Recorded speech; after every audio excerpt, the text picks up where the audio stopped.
ಪಕ್ಷ ವಿರೋಧಿ ಹೇಳಿಕೆ ನೀಡಿದ ಬೆನ್ನಲ್ಲೇ ಮಂತ್ರಿ ಸ್ಥಾನ ಕಳೆದುಕೊಂಡ ಶಾಸಕ ಕೆಎನ್ ರಾಜಣ್ಣ ಹೈಕಮಾಂಡ್ಗೆ ಪತ್ರ ಬರೆದಿದ್ದಾರೆ. ಈ ಕುರಿತು ಮಾತನಾಡಿರುವ ರಾಜಣ್ಣ, ತುಂಬಾ ದಿನಗಳಿಂದ ಪತ್ರ ಬರೀತಾ ಇದ್ದೇನೆ. ಹೈಕಮಾಂಡ್ ಜೊತೆ ಮಾತನಾಡುವುದಕ್ಕೆ ಸಮಯಾವಕಾಶವನ್ನ ಕೋರಿ 1 ಡಜನ್ ಗಟ್ಟಲೆ ಪತ್ರ ಬರೆದಿದ್ದೇನೆ. ಸಮಯ ಸಿಕ್ಕ ಬಳಿಕ ತೆರಳಿ ಯಾಕಾಯ್ತು ಏನಾಯ್ತು ಎಂಬುದರ ಬಗ್ಗೆ ವಿಸ್ತೃತವಾಗಿ ಮಾತಾಡ್ತೇನೆ ಅಂತ ತುಮಕೂರಿನಲ್ಲಿ ಶಾಸಕ ಕೆಎನ್ ರಾಜಣ್ಣ ಹೇಳಿಕೆಯನ್ನು ನೀಡಿದ್ದಾರೆ.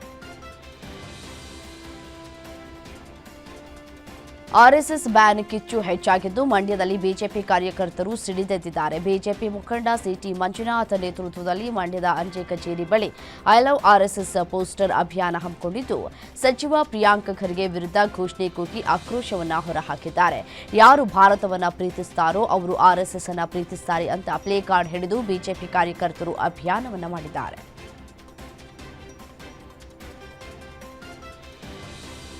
ಪ್ರತಿಭಟನೆ ವೇಳೆ ಕೈ ಕಾರ್ಯಕರ್ತರು ಆರ್ಎಸ್ಎಸ್ ಪ್ರತಿಕೃತಿಗೆ ಬೆಂಕಿ ಹಚ್ಚುವ ವೇಳೆ ಮೈ ಮೇಲೆ ಪಂಚಿನ ಬೆಂಕಿ ಬಿದ್ದಿರುವ ಘಟನೆ ಬೆಂಗಳೂರಿನ ಫ್ರೀಡಂ ಪಾರ್ಕ್ನಲ್ಲಿ ನಡೆದಿದೆ. ಆರ್ಎಸ್ಎಸ್ ಪ್ರತಿಕೃತಿಗೆ ಬೆಂಕಿ ಹಚ್ಚೋದಕ್ಕೆ ಕೈ ಕಾರ್ಯಕರ್ತರು ಯತ್ನಿಸಿದ್ರು. ಮೈ ಮೇಲೆ ಕಿಡಿ ಬೀಳ್ತಾ ಇದ್ದಂತೆ ಇದನ್ನ ಕಂಡ ಪೊಲೀಸರು ಕಾರ್ಯಕರ್ತರಿಂದ ಪಂಜನ ಕಸಿದುಕೊಂಡು 50ಕ್ಕೂ ಹೆಚ್ಚು ಕಾಂಗ್ರೆಸ್ ಕಾರ್ಯಕರ್ತರನ್ನ ವಶಕ್ಕೆ ಪಡೆದಿದ್ದಾರೆ. ಸಾಮಾಜಿಕ ಹಾಗೂ ಶೈಕ್ಷಣಿಕ ಸಮೀಕ್ಷೆಯಲ್ಲಿ ಮಹಿಳಾ ಸಿಬ್ಬಂದಿಗೆ ಆಗ್ತಾ ಇರುವ ಸಮಸ್ಯೆಗಳ ಬಗ್ಗೆ ಇದೀಗ ಮಹಿಳಾ ಆಯೋಗವು ಧ್ವನಿ ಎತ್ತಿದೆ. ಗ್ಯಾರಂಟಿ ನ್ಯೂಸ್ ಸತತವಾಗಿ ಮಹಿಳಾ ಸಿಬ್ಬಂದಿಗೆ ಆಗ್ತಾ ಇರುವ ಸಮಸ್ಯೆಗಳ ಬಗ್ಗೆ ಸುದ್ದಿಯನ್ನ ಬಿತ್ತರಿಸಿತು. ಇದರ ಬೆನ್ನಲ್ಲೇ ಇದೀಗ ಮಹಿಳಾ ಆಯೋಗ ಎಂಟ್ರಿ ಆಗಿದೆ. ಮಹಿಳಾ ಸಿಬ್ಬಂದಿ ಸಮೀಕ್ಷೆ ವೇಳೆ ಆಗ್ತಾ ಇರುವ ಸಮಸ್ಯೆ ಬಗ್ಗೆ ವರದಿ ನೀಡುವಂತೆ ಸೂಚಿಸಿದೆ. ಅದರ ಜೊತೆಗೆ ಮಹಿಳಾ ಸಿಬ್ಬಂದಿ ಅವರುಗಳ ಕುಟುಂಬಗಳಿಗೆ ಸಮಯವನ್ನು ನೀಡುವುದಕ್ಕೆ ಕಾರಣದಿಂದ ಆಗ್ತಾ ಇಲ್ಲ. ಈ ಹಿನ್ನೆಲೆ ಸಮೀಕ್ಷೆ ಸಮಯ ಕಡಿಮೆಗೊಳಿಸುವಂತೆ ಸಿಎಂಗೆ ಪತ್ರವನ್ನ ಬರೆದಿದ್ದಾರೆ. ಹೆಣ್ಣು ಭ್ರೂಣ ಹತ್ಯೆ ದಂಧೆಗೆ ಬಿತ್ತು ಬ್ರೇಕ್. ಮಂಡ್ಯ ಜಿಲ್ಲೆಗೆ ಮಾರಕವಾಗಿದ್ದಂತಹ ಹೆಣ್ಣು ಭ್ರೂಣ ಹತ್ಯೆ ದಂಧೆಗೆ ಆರೋಗ್ಯ ಇಲಾಖೆ ಕಡಿವಾಣ ಹಾಕಿದೆ. ಪಾಂಡವಪುರ ನಾಗಮಂಗಲದಲ್ಲಿ ಭ್ರೂಣ ಹತ್ಯೆ ಎಗ್ಗಿಲ್ಲದೆ ನಡೀತಾ ಇದ್ದು ದಂಧೆ ಮೇಲೆ ಇಲಾಖೆ ಹದ್ದಿನ ಕಣ್ಣಿಟ್ಟಿದೆ. ಖಾಸಗಿ ಆಸ್ಪತ್ರೆ ಸ್ಕ್ಯಾನಿಂಗ್ ಸೆಂಟರ್ಗಳಲ್ಲಿ ದಿಟ್ಟ ಕ್ರಮ ವಹಿಸಿದ ಆರೋಗ್ಯ ಇಲಾಖೆ ಭ್ರೂಣ ಪತ್ತೆಗೆ ಇಲಾಖೆಯಿಂದಲೇ ಓರ್ವನನ್ನ ನೇಮಕ ಮಾಡಿದ್ದು ಭ್ರೂಣ ಪತ್ತೆ ವೇಳೆ ಆರೋಪಿಗಳನ್ನ ಬಂಧಿಸಿ ಡೆಕಾಯ್ ಆಪರೇಷನ್ ಮೂಲಕ ದಂಧೆಗೆ ಬ್ರೇಕ್ ಹಾಕಿ ಭ್ರೂಣ ಪತ್ತೆ ಹಾಗೂ ಹತ್ಯೆ ತಡೆಯುವಲ್ಲಿ ಯಶಸ್ವಿಯಾಗಿದೆ.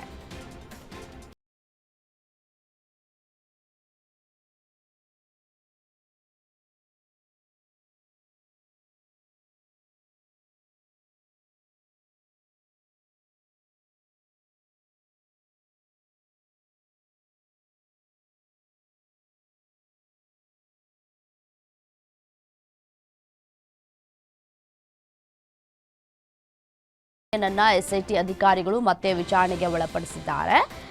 ನ್ಯಾಯಾಧೀಶರ ಎದುರು ಚಿನ್ನಯ್ಯ ನೀಡಿರುವ ತಪ್ಪೊಪ್ಪಿಗೆ ಹೇಳಿಕೆ ಕುರಿತು ಎಸ್ಐಟಿ ವಿಚಾರಣೆಯನ್ನ ನಡೆಸಲಿಕ್ಕಿದೆ. ಇನ್ನು ಮತ್ತೊಂದು ಕಡೆ ಸ್ಟೇಟ್ಮೆಂಟ್ನಲ್ಲಿ 10 ಶವಗಳನ್ನ ಒಂದೇ ಕಡೆ ಹೂತಿಟ್ಟದರ ಬಗ್ಗೆ ಚಿನ್ನಯ್ಯ ಪ್ರಸ್ತಾಪವನ್ನ ಮಾಡಿದ್ದ. ಈ ಹಿನ್ನೆಲೆ ಕೋರ್ಟ್ ಅನುಮತಿಯನ್ನ ಪಡೆದು ಎಸ್ಐಟಿ ವಿಚಾರಣೆಯನ್ನ ನಡೆಸಲಿಕ್ಕಿದೆ. ಹೆಸರಿಗೆ ಮಾತ್ರ ಆರೋಗ್ಯ ಕೇಂದ್ರ, ವೈದ್ಯರು ಇಲ್ಲ, ಸಿಬ್ಬಂದಿನೂ ಇಲ್ಲ. ಅನಾರೋಗ್ಯಕ್ಕೆ ತುತ್ತಾದಾಗ ತಪಾಸಣೆ ಮಾಡೋರೇ ಇಲ್ಲ. ಆಸ್ಪತ್ರೆಯಲ್ಲಿ ವೈದ್ಯರಿಲ್ಲದೆ ಸರ್ಕಾರಿ ಆಸ್ಪತ್ರೆಗೆ ಬೀಗ ಜಡಿದು ಆಸ್ಪತ್ರೆ ಮುಂಭಾಗದಲ್ಲೇ ಮಲಗಿ ಗ್ರಾಮಸ್ಥರು ವಿನೂತನ ಪ್ರತಿಭಟನೆಯನ್ನು ನಡೆಸಿದ್ದಾರೆ. ಚಿತ್ರದುರ್ಗ ಜಿಲ್ಲೆಯ ಮೊಳಕಾಲ್ಮೂರು ತಾಲೂಕಿನಲ್ಲಿ ಘಟನೆ ನಡೆದಿದೆ. ಖಾಯಂ ವೈದ್ಯರು ಹಾಗೂ ಸಿಬ್ಬಂದಿ ನೇಮಕಕ್ಕೆ ಗ್ರಾಮಸ್ಥರು ಒತ್ತಾಯಿಸಿ ವಿನೂತನವಾಗಿ ಪ್ರತಿಭಟನೆಯನ್ನು ನಡೆಸಿದ್ದಾರೆ. ಸಮೀಕ್ಷೆಗೆ ತೆರಳಿದ ಶಿಕ್ಷಕಿ ನಾಪತ್ತೆಯಾಗಿದ್ದಾರೆ. ಕೋಲಾರ ತಾಲೂಕು ಕೆಬಿ ಹೊಸಹಳ್ಳಿ ಶಾಲಾ ಶಿಕ್ಷಕಿ ಅಖ್ತರ್ ಬೇಗಂ ನರ್ಸಾಪುರ ಗ್ರಾಮದಲ್ಲಿ ಸಮೀಕ್ಷೆ ನಡೆಸ್ತಾ ಇದ್ರು. ಆದರೆ ನಿನ್ನೆ ಬೆಳಗ್ಗೆಯಿಂದ ಯಾರ ಸಂಪರ್ಕಕ್ಕೂ ಶಿಕ್ಷಕಿ ಸಿಕ್ಕಿಲ್ಲ. ಮೊಬೈಲ್ ಮನೆಯಲ್ಲಿ ಇಟ್ಟು ಐಡಿ ಕಾರ್ಡ್ ತೆಗೆದುಕೊಂಡು ನಾಪತ್ತೆಯಾಗಿದ್ದಾರೆ. ಹೀಗಾಗಿ ಶಿಕ್ಷಕಿಗಾಗಿ ಇಲಾಖೆ ಅಧಿಕಾರಿಗಳು ಹಾಗೂ ಕುಟುಂಬಸ್ಥರು ಹುಡುಕಾಟವನ್ನು ನಡೆಸಿದ್ದಾರೆ. ವೇಮಗಲ್ ಪೊಲೀಸ್ ಠಾಣಾ ವ್ಯಾಪ್ತಿಯಲ್ಲಿ ದೂರು ದಾಖಲಾಗಿದೆ. ಚಿಕ್ಕಮಗಳೂರು ಜಿಲ್ಲೆಯಾದ್ಯಂತ ಮಳೆ ಮುಂದುವರೆದಿದ್ದು ಸಿಡಿಲು ಬಡಿದು ಕೆಲಸ ಮಾಡ್ತಾ ಇದ್ದ ಎಲೆಕ್ಟ್ರಿಷಿಯನ್ ಸಾವನ್ನಪ್ಪಿದ್ದಾನೆ. ಈ ಘಟನೆ ಚಿಕ್ಕಮಗಳೂರು ಜಿಲ್ಲೆ ಕಳಸದಲ್ಲಿ ನಡೆದಿದೆ. ಮೃತ ದುರ್ದೈವಿ 42 ವರ್ಷದ ಮೊಹಮ್ಮದ್ ಇಸ್ಮಾಯಿಲ್ ಅಂತ ತಿಳಿದು ಬಂದಿದೆ. ವಿದ್ಯುತ್ ಶಾಕ್ನಿಂದ ಗಾಯಗೊಂಡಿದ್ದ ಮೊಹಮ್ಮದ್ ಇಸ್ಮಾಯಿಲ್ ಕಳಸ ಆರೋಗ್ಯ ಕೇಂದ್ರದಲ್ಲಿ ಚಿಕಿತ್ಸೆ ಫಲಕಾರಿಯಾಗದೆ ಸಾವನ್ನಪ್ಪಿದ್ದಾನೆ.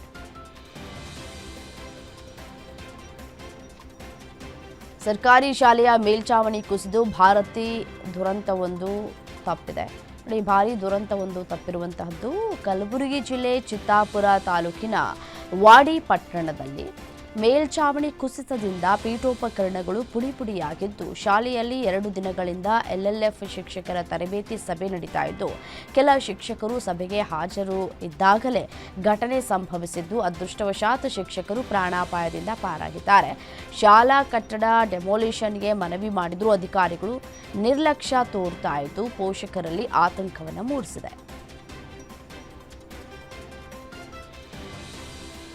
ಈರುಳ್ಳಿ ಬೆಲೆ ಕುಸಿತದಿಂದ ಕಂಗಾಲಾಗಿರುವಂತಹ ರೈತ ಈರುಳ್ಳಿಗೆ ಬೆಂಬಲ ಬೆಲೆ ನೀಡಬೇಕು ಅಂತ ಪ್ರಧಾನಿ ಮೋದಿಗೆ ರಕ್ತದಲ್ಲಿ ಪತ್ರವನ್ನು ಬರೆದಿದ್ದಾನೆ.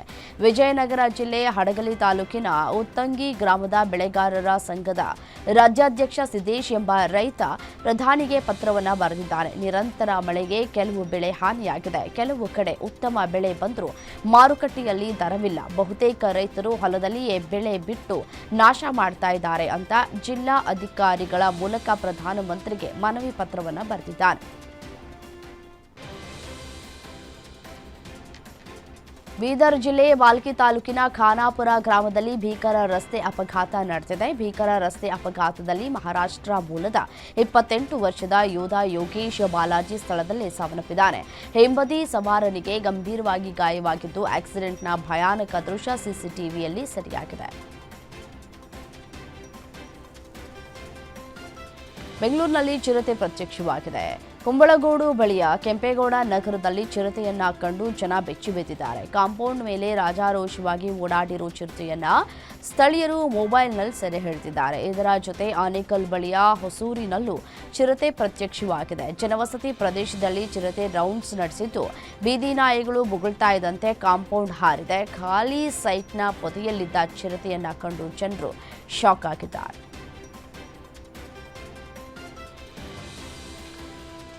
ದರ್ಶನ್ಗೆ ಕನಿಷ್ಠ ಸೌಲಭ್ಯಗಳನ್ನು ನೀಡದ ಆರೋಪ ಹಿನ್ನೆಲೆ ಪರಪ್ಪನ ಅಗ್ರಹಾರ ಜೈಲಿಗೆ ಕಾನೂನು ಸೇವಾ ಪ್ರಾಧಿಕಾರ ಭೇಟಿಯನ್ನು ನೀಡಿ ಪರಿಶೀಲಿಸಿದ್ರು. ದರ್ಶನ್ ಇರುವ ಸೆಲ್ ಹಾಗೂ ಬ್ಯಾರಕ್ ಪರಿಶೀಲನೆ ಮಾಡಿದ ಕಾನೂನು ಸೇವಾ ಪ್ರಾಧಿಕಾರ ಸಹ ವಿಚಾರಣಾಧೀನ ಕೈದಿಗಳಿಂದಲೂ ಮಾಹಿತಿಯನ್ನು ಸಂಗ್ರಹಿಸಿತು. ಸುಮಾರು 2 ಗಂಟೆಗಳ ಕಾಲ ನಡೆದ ಪರಿಶೀಲನೆ ವೇಳೆ ಅಧಿಕಾರಿಗಳಿಂದ ದರ್ಶನ್ ಹೇಳಿಕೆ ದಾಖಲು ಮಾಡಲಾಯಿತು.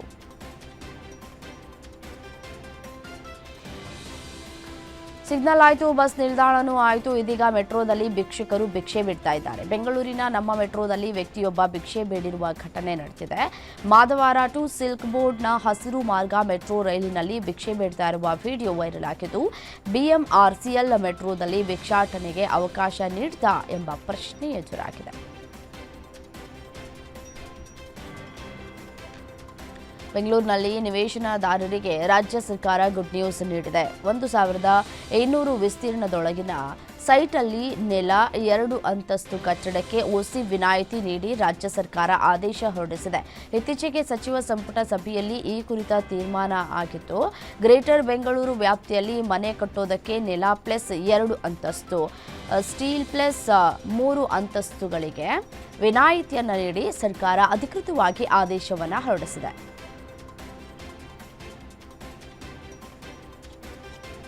ಸಿಎಂ ಸ್ಥಾನ ಬದಲಾವಣೆ ಚರ್ಚೆ ಬೆನ್ನಲ್ಲೇ ಡಿಕೆ ಶಿವಕುಮಾರ್ ಕುರಿತ ಪುಸ್ತಕ ಬಿಡುಗಡೆಗೆ ಸಿದ್ಧವಾಗಿದೆ. ಇಂದು ಡಿಸಿಎಂ ಡಿಕೆ ಶಿವಕುಮಾರ್ ಕುರಿತ ಪುಸ್ತಕ ಬಿಡುಗಡೆಯಾಗಲಿದೆ. A symbol of loyalty DK Shivakumar ಎಂಬ ಶೀರ್ಷಿಕೆಯ ಪುಸ್ತಕ ರಿಲೀಸ್ ಆಗಲಿದೆ. ಪುಸ್ತಕದ ಕವರ್ ಪೇಜ್ನಲ್ಲಿ ವ್ಯಕ್ತಿ ಪೂಜೆ ಬಿಡೋಣ, ಪಕ್ಷ ಪೂಜೆ ಮಾಡೋಣ ಎಂಬ ಡಿಕೆಶಿ ಹೇಳಿಕೆ ಮುದ್ರಣ ಮಾಡಿದ್ದು ಸಾಕಷ್ಟು ಕುತೂಹಲವನ್ನು ಹುಟ್ಟುಹಾಕಿದೆ. ಇಂದು FKCCI ಸಭಾಂಗಣದಲ್ಲಿ ನಡೆಯುವ ಕಾರ್ಯಕ್ರಮದಲ್ಲಿ ಜ್ಞಾನಪೀಠ ಪುರಸ್ಕೃತ ಚಂದ್ರಶೇಖರ ಕಂಬಾರ ಅವರು ಪುಸ್ತಕವನ್ನು ಬಿಡುಗಡೆ ಮಾಡಲಿದ್ದಾರೆ. ಡಿಸಿಎಂ ಡಿಕೆ ಶಿವಕುಮಾರ್ ಹಾಸನಾಂಬೆ ದೇವಿಯ ದರ್ಶನವನ್ನು ಪಡೆದಿದ್ದಾರೆ. ಅಧಿಕಾರ ಹಂಚಿಕೆ ಬಗ್ಗೆ ಮಾತನಾಡಿದ ಡಿಕೆಶಿ, ಅಧಿಕಾರ ಎಂಬುದು ಭಕ್ತ ಹಾಗೂ ಭಗವಂತನಿಗೆ ಬಿಟ್ಟ ವ್ಯವಹಾರ. ದುಃಖ ದೂರವನ್ನ ಮಾಡು ಅಂತ ಹೇಳಿ ದೇವಿ ಮುಂದೆ ನಾನು ಪ್ರಾರ್ಥನೆಯನ್ನ ಮಾಡಿದ್ದೇನೆ. ರಾಜಕಾರಣಿಗಳಿಗೆ ದರ್ಶನಕ್ಕೆ ತೊಂದರೆ ಆಗಿರಬಹುದು, ಆದರೆ ನನಗೆ ಹಾಸನಾಂಬೆ ದರ್ಶನಕ್ಕೆ ಅವಕಾಶ ಸಿಕ್ಕಿದೆ ಅಂತ ಹಾಸನದಲ್ಲಿ ಡಿಸಿಎಂ ಡಿಕೆ ಶಿವಕುಮಾರ್ ಹೇಳಿಕೆಯನ್ನು ನೀಡಿದ್ದಾರೆ.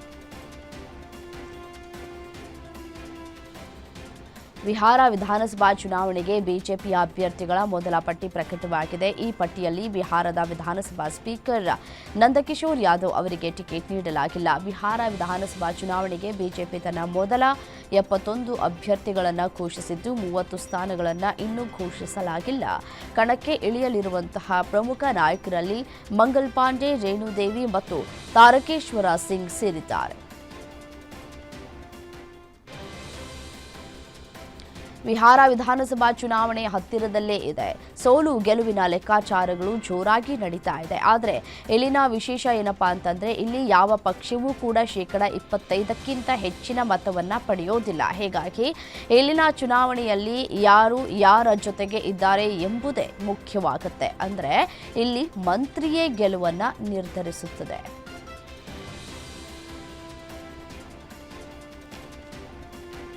ಬಿಹಾರ ಚುನಾವಣೆಯ ಕಾವು ಜೋರಾಗಿದೆ. ಈ ನಡುವೆ ನಿತೀಶ್ ಕುಮಾರ್ ಬಣದಿಂದ ಕೆಲ ಆಪ್ತರೇ ಹೊರಬಿದ್ದಿದ್ದಾರೆ. ವಿಧಾನಸಭಾ ಚುನಾವಣೆಗೆ ಟಿಕೆಟ್ ನಿರಾಕರಿಸಿದ ನಂತರ ಜನತಾದಳದ ಹಲವಾರು ನಾಯಕರು ಮತ್ತು ಕಾರ್ಯಕರ್ತರು ಪ್ರತಿಭಟನೆ ನಡೆಸಿದ್ದಾರೆ. ಅಷ್ಟಕ್ಕೆ ಸುಮ್ಮನಾಗದ ಅವರು ಬಿಹಾರ ಮುಖ್ಯಮಂತ್ರಿ ನಿತೀಶ್ ಕುಮಾರ್ ಅವರ ಪಾಟ್ನಾದಲ್ಲಿರುವ ಅಧಿಕೃತ ನಿವಾಸದ ಹೊರಗೂ ಘೋಷಣೆಯನ್ನ ಕೂಗಿ ಪ್ರತಿಭಟನೆಯನ್ನ ಮಾಡಿದ್ದಾರೆ.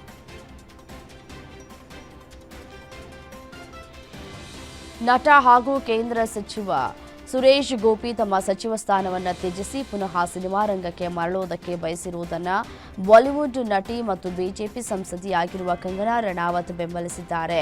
ತಮ್ಮ ಇನ್ಸ್ಟಾಗ್ರಾಂ ಸ್ಟೋರಿ ಮೂಲಕ ಪ್ರತಿಕ್ರಿಯಿಸಿರುವ ಕಂಗನಾ, ಸಾರ್ವಜನಿಕ ಹಿತಾಸಕ್ತಿಗಳಿಗಾಗಿ ಕೆಲಸ ಮಾಡುವ ರಾಜಕಾರಣಿಗಳಿಗೆ ತಮ್ಮ ಇತರ ವೃತ್ತಿಗಳನ್ನು ಮುಂದುವರಿಸುವುದಕ್ಕೆ ಅವಕಾಶ ನೀಡಬೇಕು ಅಂತ ಹೇಳಿದ್ದಾರೆ.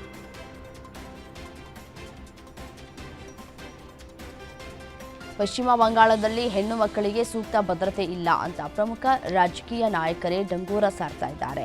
ಆರ್ಜಿಕರ್ ಮೆಡಿಕಲ್ ಕಾಲೇಜ್ ಬಳಿಕ ದುರ್ಗಾಪುರದ ಖಾಸಗಿ ಮೆಡಿಕಲ್ ಕಾಲೇಜ್ನ ವೈದ್ಯಕೀಯ ವಿದ್ಯಾರ್ಥಿನಿ ಮೇಲೂ ಗ್ಯಾಂಗ್ ರೇಪ್ ನಡೆದಿತ್ತು. ಈ ಘಟನೆಯ ಬೆನ್ನಲ್ಲೇ ಮಹಿಳೆಯರು ರಾತ್ರಿ ವೇಳೆ ಹೊರ ಹೋಗೋದು ಸರಿಯಲ್ಲ ಅಂತ ನಿನ್ನೆ ಹೇಳಿಕೆಯನ್ನು ನೀಡಿದರು. ಟಿಎಂಸಿಯ ಮತ್ತೋರ್ವ ನಾಯಕ ಇದೇ ಹೇಳಿಕೆ ನೀಡಿ ವಿವಾದವನ್ನು ಸೃಷ್ಟಿಸಿದ್ದಾರೆ. ಮಹಿಳೆಯರು ಎಚ್ಚರಿಕೆಯಿಂದ ಇರಬೇಕು, ರಾತ್ರಿ ವೇಳೆ ಹೊರಗೆ ಓಡಾಡಬಾರದು ಅಂತ ಹೇಳಿಕೆಯನ್ನು ಕೊಟ್ಟಿದ್ದಾರೆ. ಮಹಾರಾಷ್ಟ್ರದಲ್ಲಿ ನಕ್ಸಲ್ ನಿಗ್ರಹ ಕಾರ್ಯಾಚರಣೆಯಲ್ಲಿ ಮಹತ್ವದ ಬೆಳವಣಿಗೆ ನಡೆದಿದ್ದು ಹಿರಿಯ ನಕ್ಸಲರು ಸೇರಿ 60 ಮಂದಿ ಸರೆಂಡರ್ ಆಗಿದ್ದಾರೆ.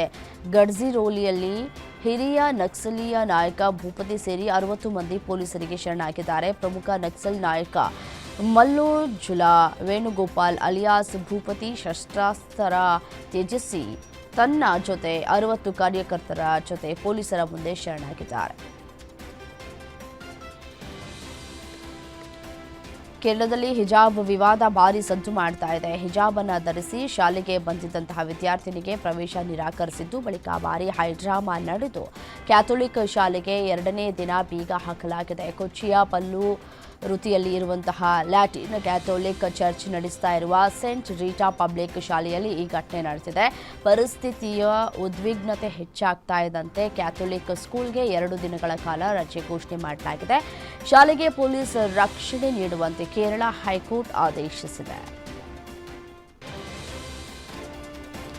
ರಾಜಸ್ಥಾನದ ಜೈಸಲ್ಮೇರ್ನಿಂದ ಜೋಧ್ಪುರಕ್ಕೆ ಹೋಗ್ತಾ ಇದ್ದಂತಹ ಖಾಸಗಿ ಬಸ್ನಲ್ಲಿ ಇದ್ದಕ್ಕಿದ್ದ ಹಾಗೆ ಬೆಂಕಿ ಕಾಣಿಸಿಕೊಂಡು ಹೊತ್ತಿರುತ್ತದೆ.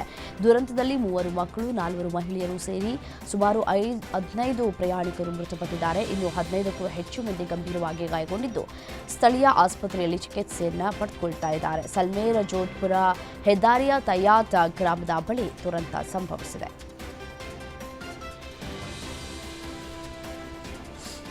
ಚೀನಾದಲ್ಲಿ ಎಲೆಕ್ಟ್ರಿಕ್ ಕಾರೊಂದು ಭೀಕರ ದುರಂತಕ್ಕೆ ಈಡಾಗಿದೆ. ಶಿಯೋಮಿ ಎಲೆಕ್ಟ್ರಿಕ್ ಕಾರೊಂದು ಬೆಂಕಿಗೆ ಆಹುತಿಯಾಗಿ ಅದರಲ್ಲಿದ್ದಂತಹ ಚಾಲಕ ಸಜೀವವಾಗಿ ದಹನವಾಗಿದ್ದಾನೆ. ನೈಋತ್ಯ ಚೀನಾದ ಚೆಂಗ್ಡುವಿನಲ್ಲಿ ಈ ಒಂದು ದುರಂತ ಸಂಭವಿಸಿದ್ದು ಶಿಯೋಮಿ ಸಂಸ್ಥೆಯ SU7 ಎಲೆಕ್ಟ್ರಿಕ್ ಸೆಡಾನ್ ಕಾರು ಅಪಘಾತಕ್ಕೀಡಾಗಿ ಬೆಂಕಿ ಹೊತ್ತುಕೊಂಡಿದೆ. ಅಲ್ಲದೆ ಕಾರಿನ ಡೋರ್ ಲಾಕ್ ಆಗಿ ಜಖಂ ಆದ ಕಾರಣ ಕಾರಿನ ಒಳಗಿದ್ದ ಚಾಲಕ ಹೊರಬರೋದಕ್ಕೆ ಸಾಧ್ಯವಾಗದೆ ಸಜೀವವಾಗಿ ದಹನವಾಗಿದ್ದಾನೆ.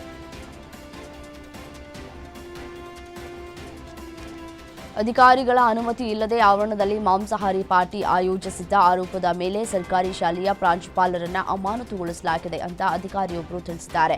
ಗುಜರಾತ್ನ ಗೋದಾದರ ಪ್ರದೇಶದಲ್ಲಿ ಈ ಘಟನೆ ನಡೆದಿದ್ದು ಪ್ರಾಥಮಿಕ ಶಾಲೆಯಲ್ಲಿ ನಡೆದ ಕೂಟದಲ್ಲಿ ಜನರು ಕೋಳಿ ಮತ್ತು ಮಟನ್ ಭಕ್ಷ್ಯಗಳನ್ನು ಸೇವಿಸ್ತಾ ಇರುವ ವಿಡಿಯೋ ಸಾಮಾಜಿಕ ಮಾಧ್ಯಮದಲ್ಲಿ ವೈರಲ್ ಆಗಿತ್ತು.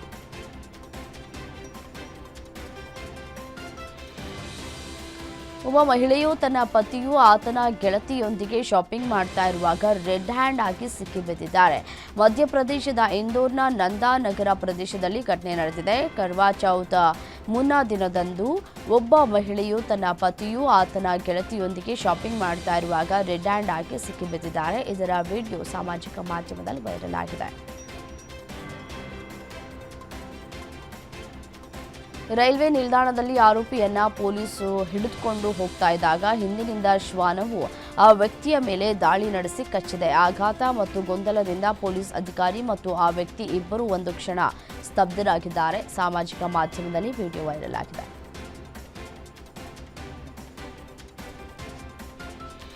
ಭಾರತದ ಪ್ರಜೆ ಸುಬ್ರಹ್ಮಣ್ಯಂ ಅಲಿಯಾಸ್ ಸುಬ್ಬು ವೇದಂರನ್ನ ಅಮೆರಿಕದ ಇಮಿಗ್ರೇಷನ್ ಅಧಿಕಾರಿಗಳು ವಶಕ್ಕೆ ಪಡೆದಿದ್ದಾರೆ. ಈ ವರ್ಷ ಆಗಸ್ಟ್ನಲ್ಲಿ ಬಿಡುಗಡೆಗೊಂಡ 64 ವರ್ಷದ ಭಾರತೀಯ ಮೂಲದ ಸುಬ್ಬು ಅವರನ್ನ 1980ರ ದಶಕದಲ್ಲಿ ಹೊರಡಿಸಲಾದ ಗಡೀಪಾರು ಆದೇಶದ ಆಧಾರದ ಮೇಲೆ ಅಮೆರಿಕದ ಇಮಿಗ್ರೇಷನ್ ಮತ್ತು ಕಸ್ಟಮ್ಸ್ ಎನ್ಫೋರ್ಸ್ಮೆಂಟ್ ಅಧಿಕಾರಿಗಳು ಬಂಧಿಸಿದ್ದಾರೆ.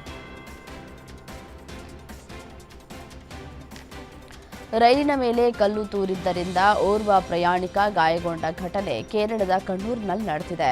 ಕಣ್ಣೂರು ದಕ್ಷಿಣ ಮತ್ತು ತಲಶ್ಮೇರಿ ನಿಲ್ದಾಣಗಳ ನಡುವೆ ಯಶವಂತಪುರ ಸಾಪ್ತಾಹಿಕ ಎಕ್ಸ್ಪ್ರೆಸ್ ರೈಲಿನ ರಾತ್ರಿ ಕಲ್ಲು ತೂರಾಟ ನಡೆದಿದ್ದು 40 ವರ್ಷದ ವ್ಯಕ್ತಿಯೊಬ್ಬರು ಗಾಯಗೊಂಡಿದ್ದಾರೆ. ಈ ಕುರಿತು ಪ್ರಕರಣ ದಾಖಲಾಗಿದ್ದು ತನಿಖೆ ನಡೆಸಲಾಗ್ತಾ ಇದೆ ಅಂತ ರೈಲ್ವೆ ಪೊಲೀಸರು ತಿಳಿಸಿದ್ದಾರೆ. ಜಮ್ಮು ಮತ್ತು ಕಾಶ್ಮೀರದ ಪಹಲ್ಗಾಮ್ನ ಬೈಸರನ್ ಕಣಿವೆಯಲ್ಲಿ ಕಳೆದ ಏಪ್ರಿಲ್ ತಿಂಗಳಿನಲ್ಲಿ ನಡೆದಂತಹ ಭಯೋತ್ಪಾದಕ ದಾಳಿಯಂತೆ ಮತ್ತೊಂದು ದಾಳಿಯಾಗುವ ಸಾಧ್ಯತೆ ಇದೆ.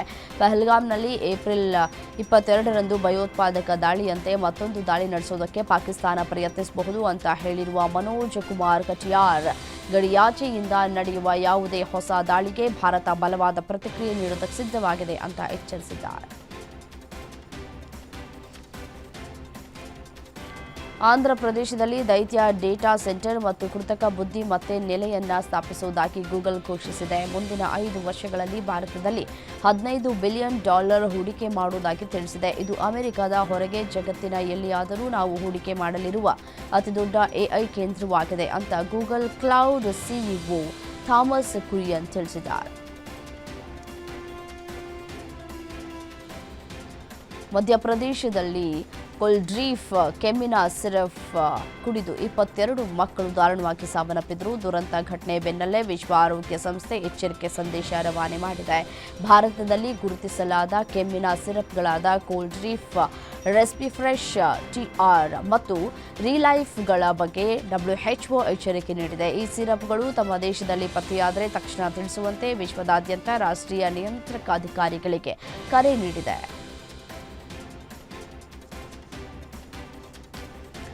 ಗಾಜಾ ಕದನ ವಿರಾಮ ಒಪ್ಪಂದವನ್ನು ಪ್ರಧಾನಿ ಮೋದಿ ಸ್ವಾಗತಿಸಿದ ಬೆನ್ನಲ್ಲೇ ಡೊನಾಲ್ಡ್ ಟ್ರಂಪ್ ಭಾರತದ ನಾಯಕತ್ವವನ್ನು ಶ್ಲಾಘಿಸಿದ್ದು ಪ್ರಧಾನಿ ಮೋದಿ ಬಗ್ಗೆ ಮೆಚ್ಚುಗೆಯ ಮಾತುಗಳನ್ನಾಡಿದ್ದಾರೆ. ಪಾಕ್ ಪ್ರಧಾನಿ ಶಹಬಾಜ್ ಶರೀಫ್ ಸಮ್ಮುಖದಲ್ಲೇ ಟ್ರಂಪ್ ಈ ಹೇಳಿಕೆ ನೀಡಿದ್ದಾರೆ.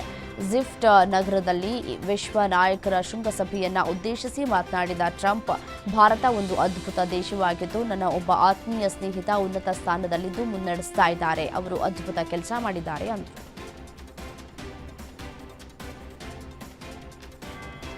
ಸಾಮಾಜಿಕ ಜಾಲತಾಣದಲ್ಲಿ ಮತ್ತೊಮ್ಮೆ ಇಟಲಿ ಪ್ರಧಾನಿ ಜಾರ್ಜಿಯಾ ಮೆಲೋನಿ ಭಾರೀ ವೈರಲ್ ಆಗಿದ್ದಾರೆ. ಇಸ್ರೇಲ್ ಮತ್ತು ಹಮಾಸ್ ನಡುವಿನ ಕದನ ವಿರಾಮದ ಬಳಿಕ ಶರ್ಮ್ ಎಲ್ ಶೇಖ್ ಶೃಂಗಸಭೆಯಲ್ಲಿ ಜಾಗತಿಕ ನಾಯಕರು ಸೇರಿದ್ರು. ಈ ವೇಳೆ ಮಾತನಾಡುವುದಕ್ಕೆ ಟ್ರಂಪ್ ಪಾಕಿಸ್ತಾನದ ಪ್ರಧಾನಿ ಶಹಬಾಜ್ ಶರೀಫ್ಗೆ ಮೈಕ್ ನೀಡಿದ್ರು. ಪಾಕ್ ಪ್ರಧಾನಿ ಟ್ರಂಪ್ ಅವರನ್ನ ಹೊಗಳಿ ಅಟ್ಟಕ್ಕೇರಿಸಿದ್ರು.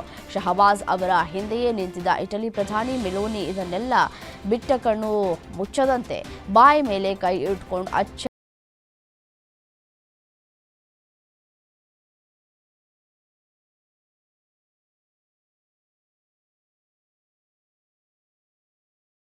ನೀಡಿದ್ದು ಗಾಜಾ ಶಾಂತಿ ಒಪ್ಪಂದಕ್ಕೆ ಸಹಿ ಹಾಕುವ ಮೂಲಕ 2 ವರ್ಷಗಳ ಸಂಘರ್ಷಕ್ಕೆ ತೆರೆ ಬಿದ್ದಿದೆ.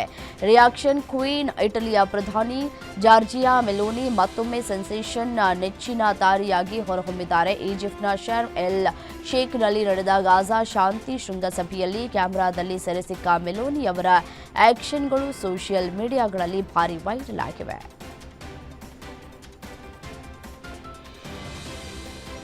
ಬಾಂಗ್ಲಾದೇಶದಲ್ಲಿ ಭಯಾನಕ ಅಗ್ನಿ ದುರಂತವೊಂದು ಸಂಭವಿಸಿದೆ. ಬೆಂಕಿಯ ಕೆನ್ನಾಲಿಗೆಗೆ 16 ಮಂದಿ ದಾರುಣವಾಗಿ ಸಾವನ್ನಪ್ಪಿದ್ದಾರೆ.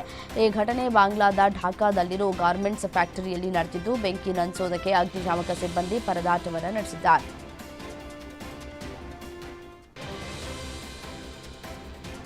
ವೆಸ್ಟ್ ಇಂಡೀಸ್ ವಿರುದ್ಧದ ತವರಿನ ಟೆಸ್ಟ್ ಸರಣಿಯಲ್ಲಿ ಅಮೋಘ ಪರಾಕ್ರಮಗೈದ ಭಾರತ ದ್ವಿತೀಯ ಹಾಗೂ ಅಂತಿಮ ಟೆಸ್ಟ್ ಪಂದ್ಯವನ್ನು 7 ವಿಕೆಟ್ಗಳಿಂದ ಗೆದ್ದು ಸರಣಿಯನ್ನು ಕ್ಲೀನ್ ಸ್ವೀಪ್ ಆಗಿ ವಶಪಡಿಸಿಕೊಂಡಿದೆ. ಇದರೊಂದಿಗೆ ಶುಭ್ಮನ್ ಗಿಲ್ ನಾಯಕನಾಗಿ ಚೊಚ್ಚಲ ಸರಣಿ ಗೆದ್ದ ಕೀರ್ತಿಗೆ ಭಾಜನರಾಗಿದ್ದಾರೆ.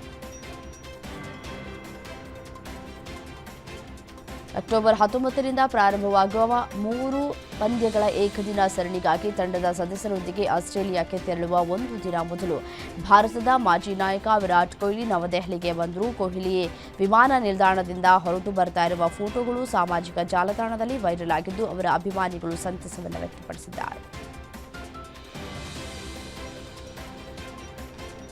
ದೆಹಲಿಯ ಅರುಣ್ ಜೇಟ್ಲಿ ಕ್ರೀಡಾಂಗಣದಲ್ಲಿ ಮುಕ್ತಾಯ ಕಂಡ 2ನೇ ಟೆಸ್ಟ್ ಪಂದ್ಯದಲ್ಲಿ ಭಾರತ ತಂಡ ವೆಸ್ಟ್ ಇಂಡೀಸ್ ವಿರುದ್ಧ 7 ವಿಕೆಟ್ ಅಂತರದ ಗೆಲುವು ಸಾಧಿಸುವ ಮೂಲಕ 2.0 ಅಂತರದಲ್ಲಿ ಸರಣಿ ಕ್ಲೀನ್ ಸ್ವೀಪ್ ಮಾಡಿದೆ. ಈ ಸರಣಿ ಗೆಲುವಿನೊಂದಿಗೆ ಭಾರತ ವಿಶ್ವ ಟೆಸ್ಟ್ ಚಾಂಪಿಯನ್ಶಿಪ್ ಅಂಕಪಟ್ಟಿ 3ನೇ ಸ್ಥಾನದಲ್ಲಿದೆ.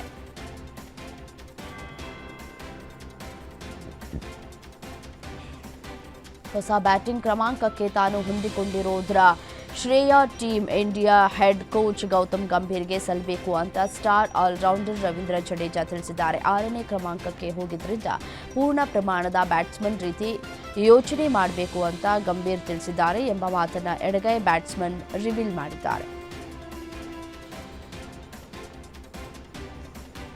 ಆಸ್ಟ್ರೇಲಿಯಾ ಪ್ರವಾಸದ ಭಾರತ ತಂಡದಲ್ಲಿ ತಮಗೆ ಸ್ಥಾನ ನೀಡದ ಬಗ್ಗೆ ಹಿರಿಯ ವೇಗಿ ಮೊಹಮ್ಮದ್ ಶಮಿ ಬೇಸರವನ್ನು ವ್ಯಕ್ತಪಡಿಸಿದ್ದಾರೆ. ಫಿಟ್ನೆಸ್ ಬಗ್ಗೆ ಯಾರೂ ನನ್ನ ಬಳಿ ಸಂವಹನ ನಡೆಸಿಲ್ಲ. ರಣಜಿ ಟ್ರೋಫಿ ಆಡುವುದಾದ್ರೆ ODI ಕ್ರಿಕೆಟ್ ಯಾಕೆ ಆಡೋದಕ್ಕೆ ಸಾಧ್ಯವಿಲ್ಲ ಅಂತ ಟೀಮ್ ಮ್ಯಾನೇಜ್ಮೆಂಟ್ ವಿರುದ್ಧ ಶಮಿ ಕಿಡಿಕಾರಿದ್ದಾರೆ.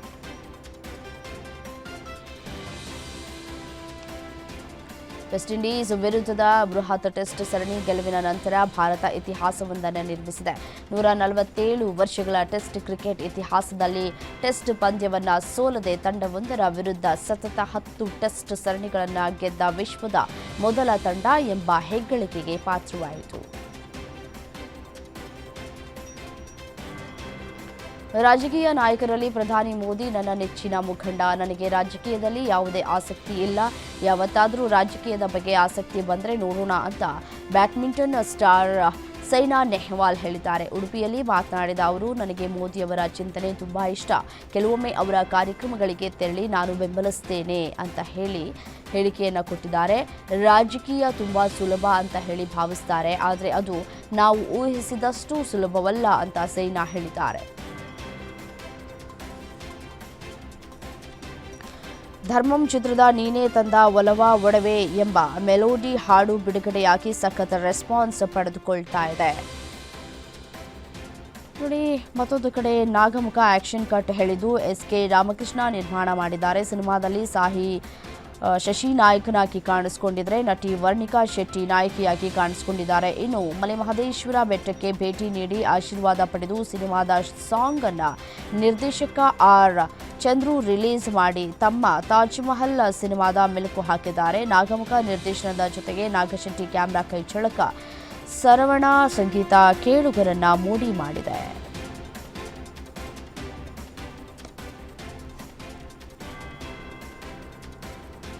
ನೋಡಿ, ಬಹುತೇಕ ಭಕ್ತಿ ಪ್ರಧಾನ ಚಿತ್ರಗಳಿಗೆ ಹೆಸರುವಾಸಿಯಾದಂತಹ ಪುರುಷೋತ್ತಮ್ ಓಂಕಾರ್ ಇದೀಗ ಹೊಟ್ಟೆಪಾಡಿಗಾಗಿ ಚಿಂದಿ ಆಯುವಂತಹ ಮಹಿಳೆಯ ಜೀವನದ ಕತೆ ಹೇಳಕ್ಕೆ ಹೊರಟಿದ್ದಾರೆ. KGF ಖ್ಯಾತಿಯ ನಟಿ ರೇಖಾ ಸಾಗರ್ ಈ ಚಿತ್ರದ ನಾಯಕಿಯಾಗಿದ್ದು ಜೊತೆಗೆ ಬಂಡವಾಳ ಹೂಡಿದ್ದಾರೆ. ಹೆತ್ತ ತಾಯಿಯೊಬ್ಬಳು ತನ್ನ ಮಗನಿಗಾಗಿ ಏನೆಲ್ಲ ಹೋರಾಟವನ್ನ ಮಾಡ್ತಾಳೆ ಅನ್ನೋದೇ ಬೀದಿ ಬದುಕು. ಸದ್ಯ ಚಿತ್ರದ ಟ್ರೇಲರ್ ಬಿಡುಗಡೆಯಾಗಿ ಉತ್ತಮ ಪ್ರತಿಕ್ರಿಯೆಯನ್ನ ಪಡೆದಿದ್ದು ಶೀಘ್ರದಲ್ಲೇ ಥಿಯೇಟರ್ಗೆ ಅಪ್ಪಳಿಸುವುದಕ್ಕೆ ಸಜ್ಜಾಗಿದೆ.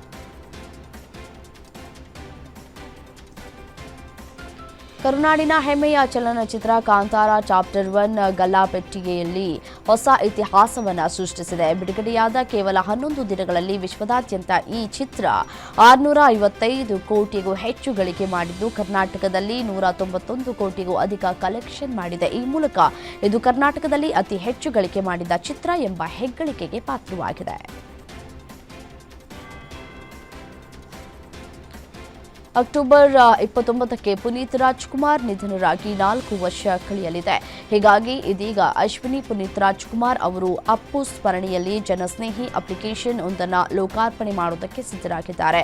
ಆಪ್ ಲಾಂಚ್ಗೆ ಈಗಾಗಲೇ ತಯಾರಿಯನ್ನ ಮಾಡಿಕೊಳ್ಳಲಾಗಿದ್ದು, ಅಪ್ಲಿಕೇಶನ್ ಲಾಂಚ್ಗೆ ಉಪಮುಖ್ಯಮಂತ್ರಿ ಡಿಕೆ ಶಿವಕುಮಾರ್ ಅಶ್ವಿನಿ ಪುನೀತ್ ಆಹ್ವಾನವನ್ನ ಕೊಟ್ಟಿದ್ದಾರೆ. ಶಿವಕುಮಾರ್ ಅವರಿಗೆ